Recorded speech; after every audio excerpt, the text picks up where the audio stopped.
தைப்பூசத்தன்று முருகனை தரிசனம் செய்வதற்காக பழனி மலைக்கோயிலில் பக்தர்கள் குவிந்த வண்ணம் உள்ளனர்.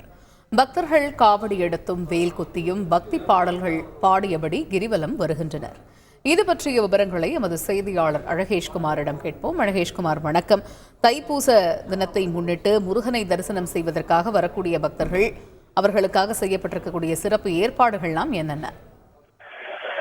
அறுபடை வீடுகளில் மூன்றாம் படை வீடான பழனி தண்டாயுதபாணி சுவாமி திருக்கோயிலில் கடந்த 19ஆம் தேதி தைப்பூச திருவிழாவானது கொடியேற்றத்துடன் துவங்கியது.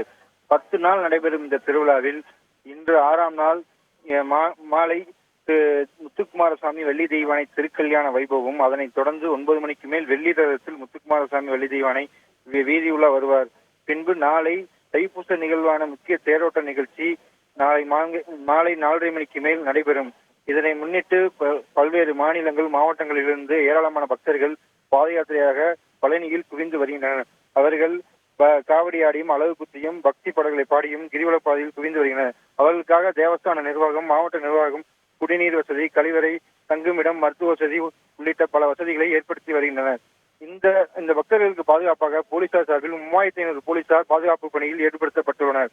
மேலும் போக்குவரத்து கழகம் சார்பில் 500 பேருந்துகளும் சிறப்பு ரயில்களும் இயக்கப்பட்டு வருகிறது. தகவல்களுக்கு நன்றி அழகேஷ். செய்திகளை உடனுக்குடன் தெரிந்து கொள்ள உடனே சப்ஸ்கிரைப் பண்ணுங்க.